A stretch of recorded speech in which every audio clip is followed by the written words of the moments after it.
The future. The polar ice caps have melted, covering the Earth with water. Those who survived have adapted to a new world.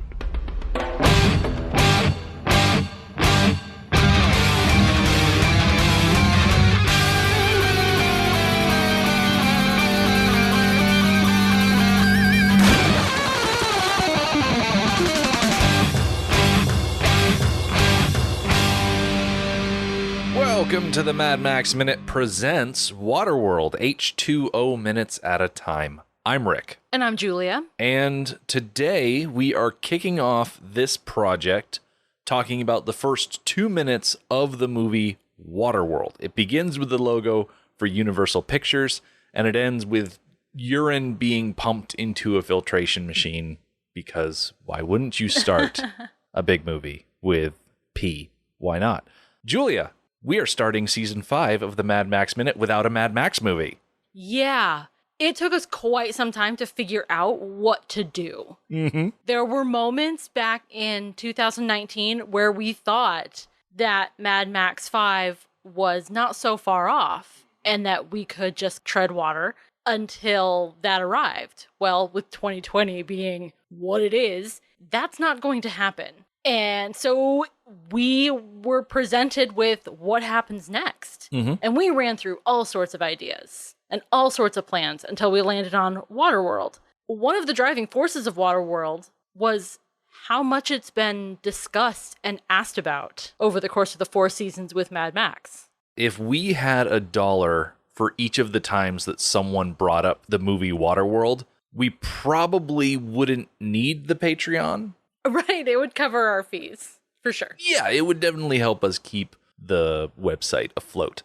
But since that didn't happen, we decided that since it's always being brought up and it was shot by Dean Semler, the director of photography for several of the Mad Max movies, and it is essentially inspired by Road Warrior, it's not officially a Mad Max movie by any stretch of the imagination. I'll get that right out of the way, but it is post-apocalyptic in the vein of a Mad Max movie, which is enough for us. Absolutely. It is Mad Max with water instead of sand. Which, as I am going to get into in this episode, is essentially the pitch from the original writer to the movie executive that he pitched it to. But before we get into the background of this movie, I think it might be worthwhile discussing our initial exposure to Waterworld. Personally, when this movie came out in 1995, I was, 8 years old? So I was not in the age demographic for this movie. I did a little bit of research about what came out the weekend that Waterworld did. Waterworld actually did pretty good when it came out. It came out number 1. It bumped Apollo 13 out of the number 1 spot.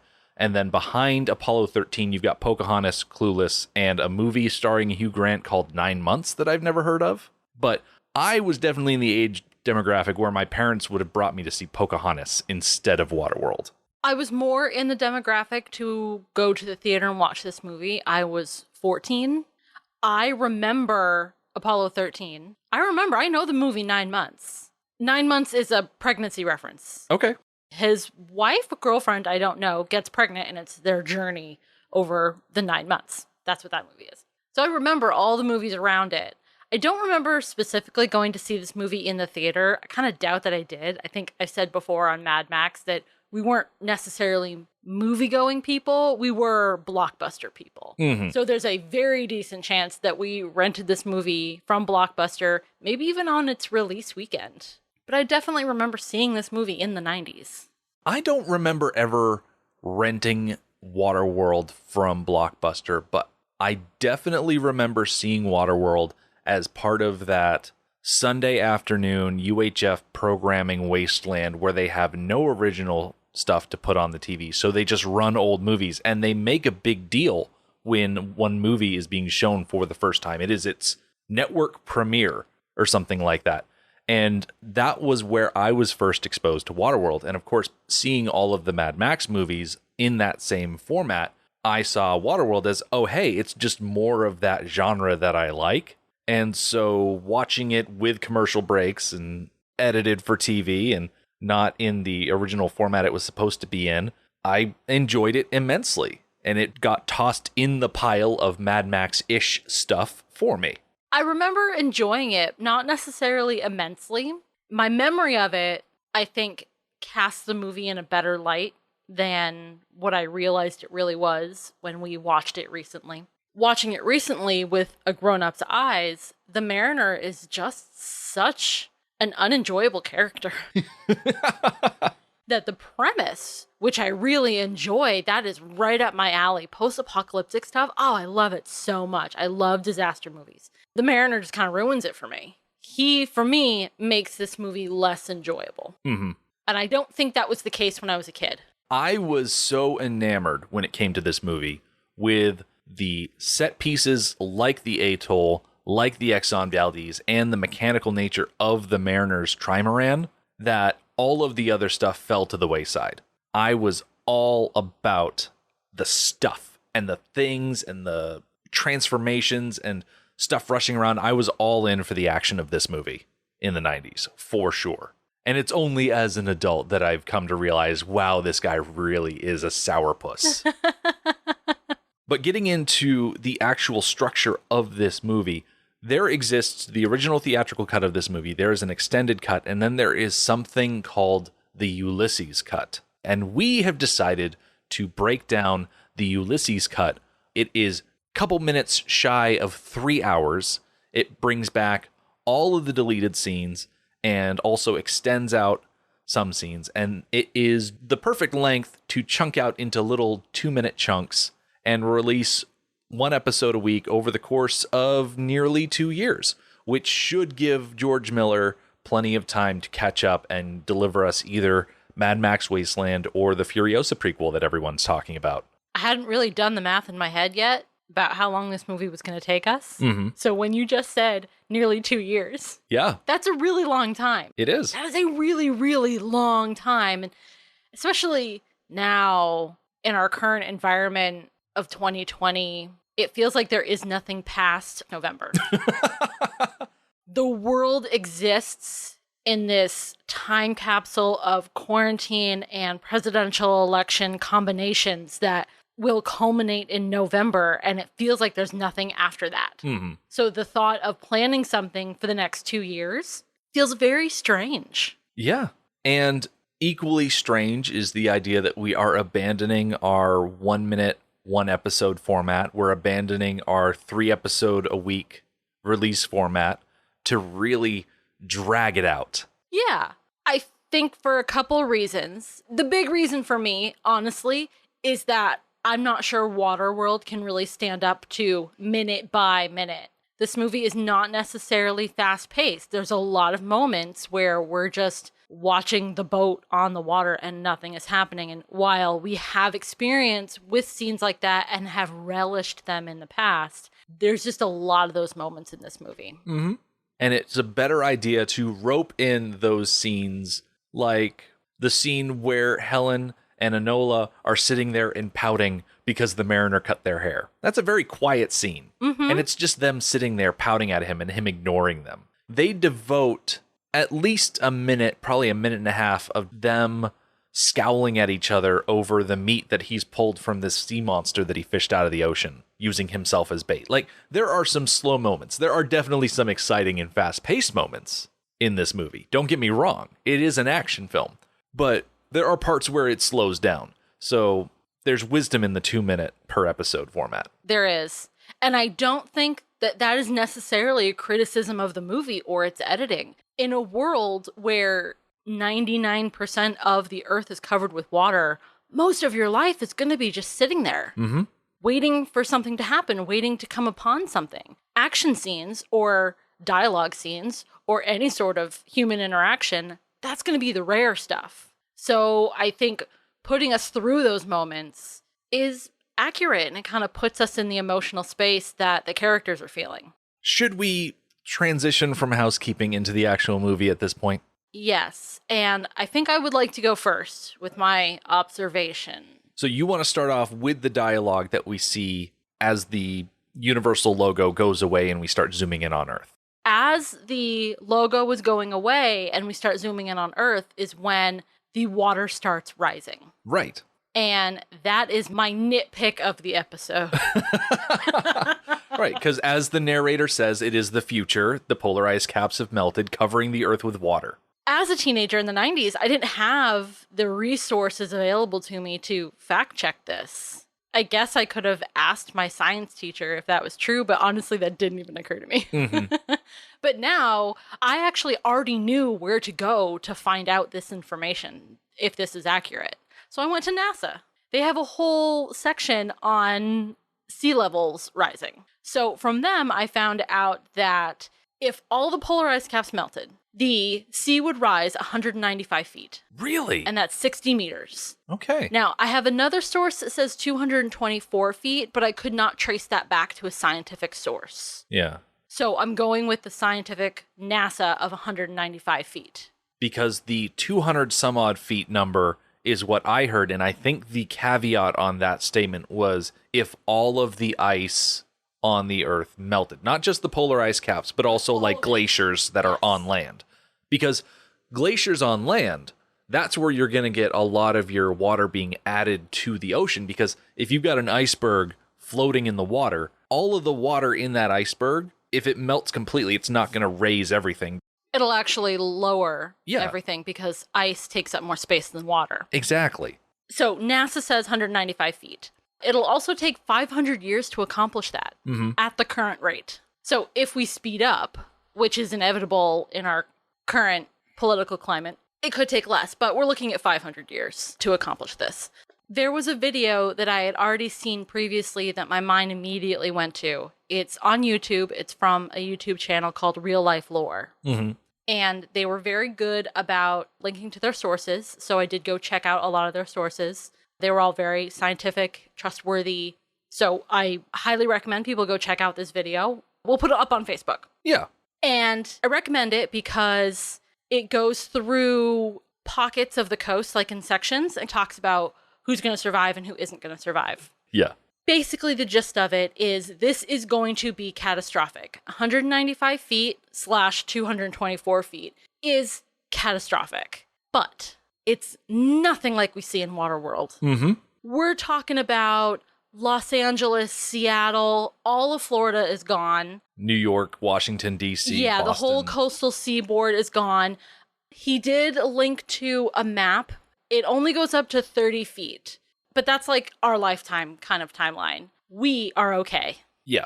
But we will almost be a coastal town in our lifetimes if the polar ice caps melt. Right. It's really a mixed bag. There's going to be a lot of places around the world. Like China is hurting. India is bad. Europe got hit real bad. The English Isles are almost completely gone. It's more like an archipelago now. The Netherlands completely disappear. Yes. I see you found the same video I did. China gets a new inland sea. So it's bad, but it's nowhere near as bad. There's plenty of land left. Mm-hmm. He also points out that Antarctica is now going to be colonizable, arable, farmable land. Mm-hmm. We're trading some land for other land. The major thing that we lose is the established infrastructure that we've been building up for the last 100 or so years. The major population centers are going to produce a lot of displacement. It's an ecological bomb, more or less, because every time floodwaters come in, they mix with pollutants and create all sorts of trouble. Basically, the world flooding to the extent that scientists are talking about is bad. The world flooding to the extent that this movie is talking about is potentially worse. We're talking about the deaths of a lot of freshwater fish species, the contamination and endangering of saltwater fish species because of the pollutants from humans. It's just a really rough situation for everybody. There's also physically not enough water on the planet to do this. Yeah. I actually hadn't thought about the freshwater issue. First of all, the salinity level of the ocean is going to go down with the introduction of all the freshwater that is locked up in ice at the moment. So that's going to screw over saltwater life. And then rising to that level, that's all going to mix with our freshwater lakes, which is going to screw with freshwater life. Mm-hmm. All sea life is in serious trouble. It's the reason why you don't see a lot of recognizable fish in this movie. I'm trying to remember the diving bell scene and how many fish are in that shot. Probably more than I remember. The main element of aquatic life that I can think of here in the first 2 minutes is that sea monster that tries to eat the mariner. But that's a whole different thing. That's completely made up. So who knows what's going on with that thing? It's probably like a mutant orca or something like that. It is mentioned somewhere in the movie that this is hundreds of years in the future. Yes. Any aquatic life that was able to survive the changed salinity and the changed temperature too. This would happen, the Earth would have to go up by a couple of degrees that would change everything. Mm-hmm. Any aquatic life that was able to survive by now would have adapted. As far as the water level is concerned, there is a Starlog interview from 1995 where the author of this movie, Peter Rader, he was interviewed to talk about this movie, and he admitted in the article that there's nowhere near enough water to go up this high, and so he was throwing out, well, instead of a rise of 200 feet, I tried to imagine if it was a rise of 12,000 feet. And that number stuck out to me because there are a lot of naturally occurring peaks in the United States alone, not to mention the rest of the world, that are higher than 12,000 feet. Coincidentally, you're wearing a t-shirt right now. I know it's audio. Mentioning what people are wearing isn't great for the listener, but you're wearing a t-shirt from Mount Evans, Colorado, which is listed as 14,270 feet. Mount Evans would be over 2,000 feet above sea level if the oceans rose by 12,000 feet. Yeah, I remember this is from our trip to Denver to the Minute by Minute convention in 18? Yeah, that sounds about right. And I remember learning that the mountains outside of Denver, there's 14,000 footers that you can climb. We went to Mount Evans because it's the one you can drive up. Right. Suffice it to say, the idea of the entire world being flooded so that the only amount of land that's still above the sea level is Mount Everest is a suspension of disbelief. And it is the first, but it is by far not the last instance where you have to suspend your disbelief to make this movie work. This is the fundamental moment. Most people who are watching this movie, aside from 14-year-olds who don't really know any better, most people realize that there is not enough water on this planet to cover everything. But we allow that because it would destroy the whole movie. It would make the whole movie ridiculous. Well, we know the whole movie is ridiculous. That's why it's a movie and not real life. So we're along for this ride. It's one of those things that is very much like a Mad Max film because right at the onset, you're presented with a scenario that if you're not willing to get on board with the scenario, the rest of the movie will not work for you. If you are sitting down to watch Road Warrior for the first time and you can't get on board with the fact that society destroyed itself because they didn't have gas for their cars, then I'm sorry, you're probably not going to have a good time with the rest of the movie. It's almost a filter to the movie. Yes. If you can't get past this point, then this movie isn't for you. And don't waste your time. Abandon all sense of reality, ye who enter here. Yes.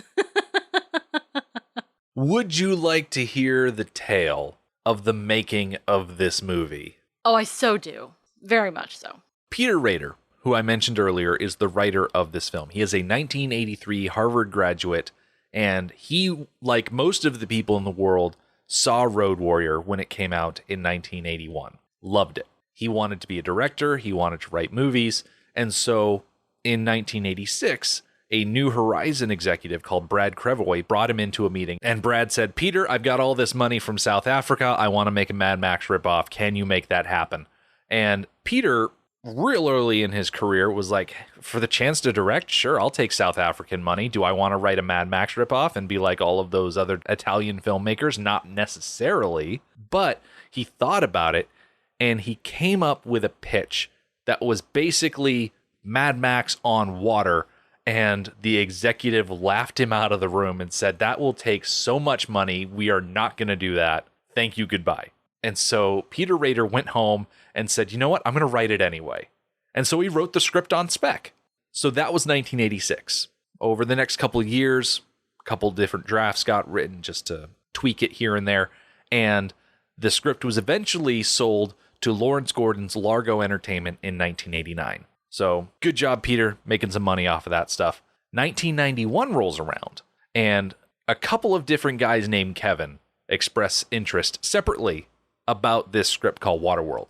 On one end, you've got Kevin Reynolds, the director, and on one end, you've got Kevin Costner, the actor. So these two had worked together in the past. Reynolds gave Costner his big first starring role in Fandango in 1985. When we get introduced to Kevin Costner a little bit down the road, his biography there says that it was a different movie in 1985 that gave him his big break, but Fandango was starring Kevin Costner, came from Kevin Reynolds. I digress. Aside from Reynolds giving Costner his big break, when Costner decided to direct Dances with Wolves in 1990, Reynolds was one of the guys that came in and helped Kevin Costner with some of the more complicated scenes. So they were able to help each other out a little bit there. The trouble in their relationship arose in 1991 when Kevin Reynolds was directing Robin Hood, Prince of Thieves, starring Kevin Costner. They started to experience some creative differences and some friction between them. Kevin Costner really wanted to try out an English accent, and he wanted less Alan Rickman in the movie, and Reynolds was like, "You're crazy," on both counts. Oh my goodness, less Alan Rickman. I know, right? What? More Alan Rickman. So yeah, their relationship was strained by their clashing egos. There was a little bit of friction from the onset there, but apparently they were able to get together for a lunch and hash things out enough that they would agree to work together. So with Costner and Reynolds on the film, the studio brought in David Toohey, as well as a bunch of other shadow writers that didn't necessarily get credit, including Joss Whedon, to work on further rewrites of the script. According to the Starlog interview that I read, the bones of the story stayed the same. Basically, you've got the lone mariner who connects with a woman and her adopted daughter to oppose a warlord and find dry land. That stayed the same. Rader did say that a lot of the more cartoonish elements of his original script were removed because they were just deemed too expensive and logistical nightmares and things like that. The Deacon was supposed to have a more Neptune aesthetic. His throne would have been a giant clamshell, and the mariner would have had a boat where he hid a horse. Whoa. Yeah, he would have had a pet horse. And people are like, no, that is a terrible idea. We're never going to put that on film. Like, why would you do that? Yeah. That also messes with some of the storyline, which parts of the storyline I think are important. Production designer Dennis Gassner scouted around a bunch of different locations and eventually settled on a Hawaiian harbor called Kauai. Skip the H so much. Kauai? Yeah. All right. So let's go with Kauai Harbor. But it's on Waimea in Hawaii for locations. Anyway, the area had been hit a little hard by an economic recession due to a sugar plantation closing down. And so the idea of this big production coming to town injected a lot of money into the local economy.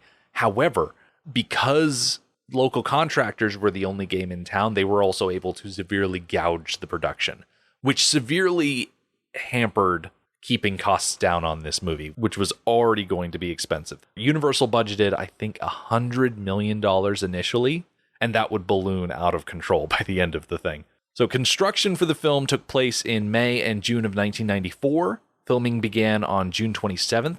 The production had planned for 96 days of shooting, but due to complications, it would take 166. Whoa. Mm-hmm.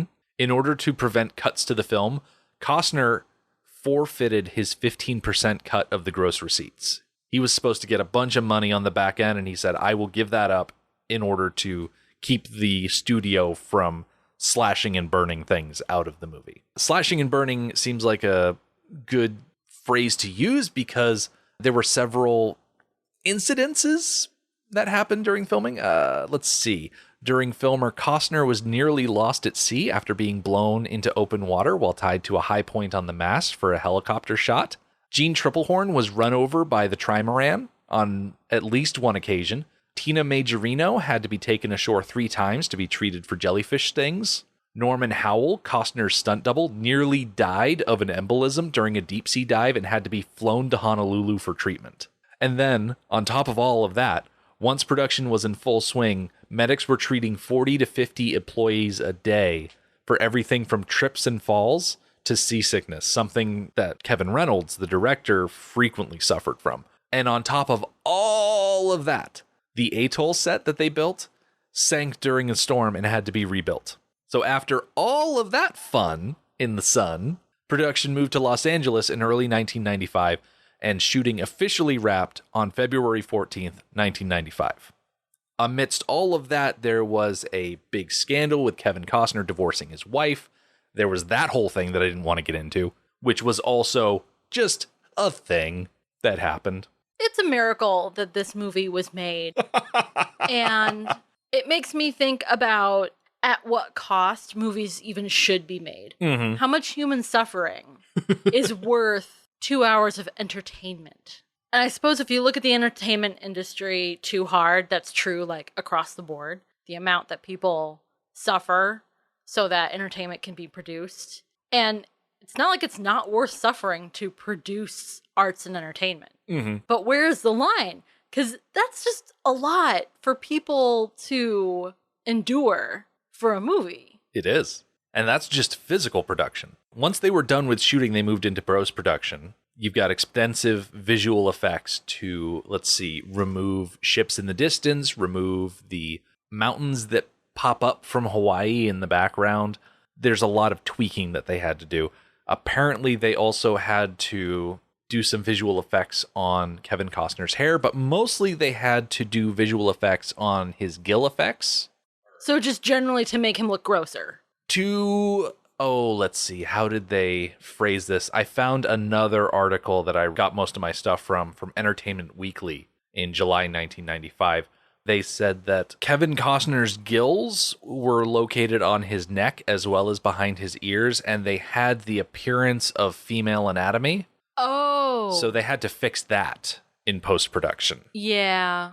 But aside from all of the post-production work, you also had Costner and Reynolds clashing in the editing room because they had different viewpoints of how they want the movie to come out. And by late April, Reynolds left the production. He just said, fine, if you want it your way, I'm gone. And so with all of that rumbling happening, the tabloids dubbed the project Fish Tar and Kevin's Gate as insulting references to 1987's Ishtar, which famously overran its budget, only to fail in the box office, as well as 1980's Heaven's Gate, which is another film with a massive budget and scale of production that failed to succeed upon release. So Kevin Costner was heavily, perhaps even exclusively involved in the editing of this movie. I'd say not exclusively, but you're right about heavily. Is he always like that? Specifically, was he like that on Prince of Thieves as well? I think Kevin Reynolds is the one who is quoted as saying that Kevin Costner should only star in movies that he is also the director of. That way he can always work with his favorite actor and director. That's funny. Because there is a similarity in the sound of his voice. Mm-hmm. Not just the stark lack of accent, but it's like an editing thing. There's a sharpness and a clarity and a volume to his voice that we're not getting from everybody else in the film. And it sounds just like from Prince of Thieves. Mm-hmm. So I'm wondering if he's the one steering his vocal editing in that direction. I think when it comes to Kevin Costner, he's always most concerned with how the hero is portrayed and how their story goes, where the directors he works with are more concerned with how the world looks and is conveyed. Yeah. I mentioned budget earlier. Let's get that out of the way. With a budget of approximately $172 million and a total outlay of $235 million once marketing and distribution costs are factored in, the film grossed $88 million at the North American box office. It did better overseas, with $176 million at the foreign box office for a total worldwide of $264 million, which you could argue is technically a profit. However, even though that figure looks good, it does not take into account the percentages of box office gross that theaters retain, which is generally up to half. But factoring home video sales, TV broadcast right, Blu-ray, DVD, all of that, By now, it's turned a profit 25 years later. Oh gosh, that's a long time to It's a slow burn. wait and hope. Reviews for the film were mixed. Critics like Roger Ebert and publications like Washington Post and New York Times gave it a very middle-of-the-road rating. Like, Ebert gave it 2 out of 4 stars, and Washington Post and New York Times basically gave it a 50 out of 100. Just very middle of the road.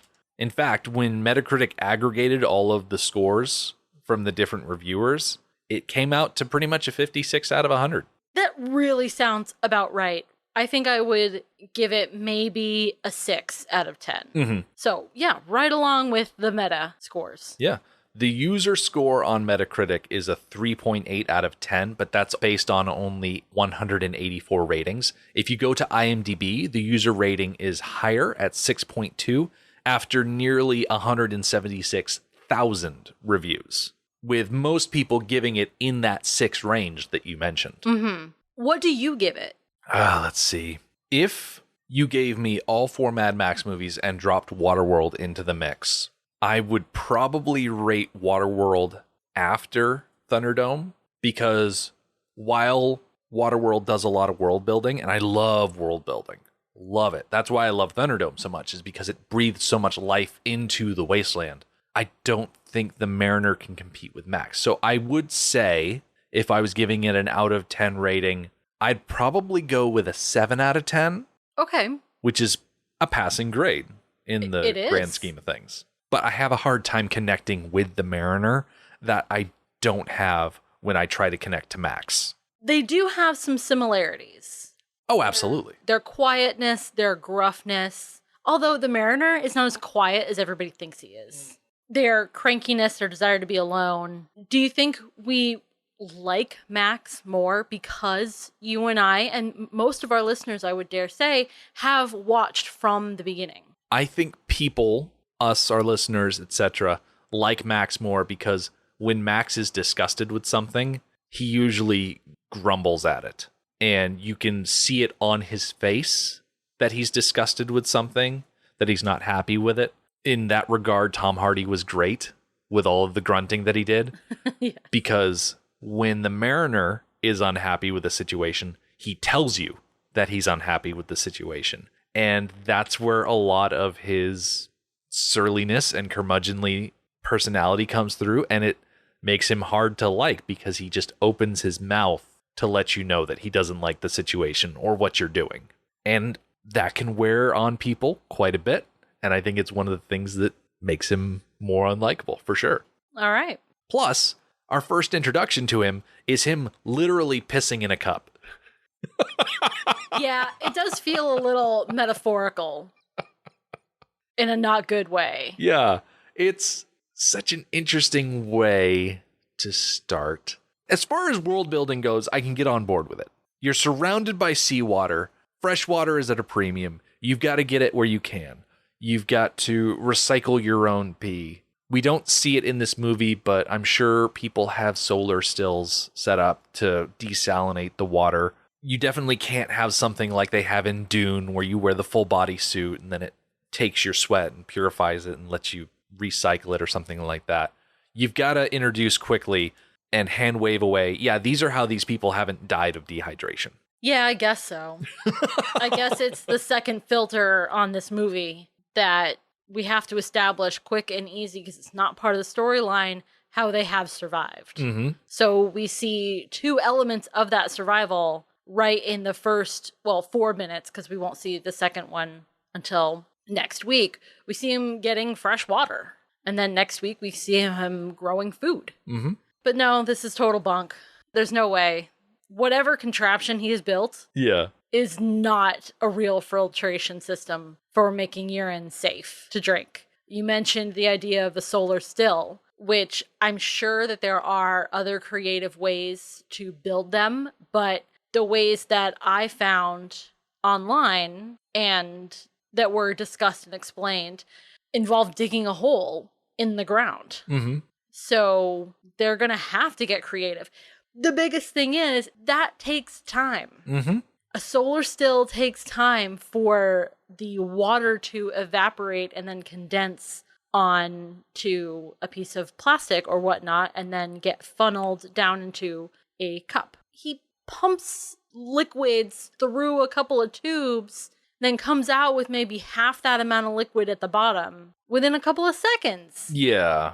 It's not very well explained exactly how this contraption works. And you've got to think, there are contraptions that can take pee and over the course of whatever mechanical or chemical thing is happening, output fresh water. The International Space Station has something like that. You and I both found the ISS pee machine in our research. It is massive. It is massive, and it also doesn't work right. Oh, really? Maybe it does work. The phrasing that I saw is that it has been plagued with complications since going up. Yeah. And this is a gigantic, multi-million-dollar machine. And they've had a hard time keeping it going. Honestly, if NASA can't do it, then who can? Because we don't get a really good shot of this machine. I would like to think that you pour pee into the front, you crank the pump so that it goes through a series of tubes, and eventually the pee ends up in some sort of receptacle, and that receptacle is able to take heat from the air. The water from the pee evaporates and goes through a curved surface down into a cup, and then that cup feeds down through more tubes into the final thing that we see at the bottom at the top of next week's minutes. Okay, I have a scenario that actually might work. Okay, let's hear it. So you just described a solar still. Right.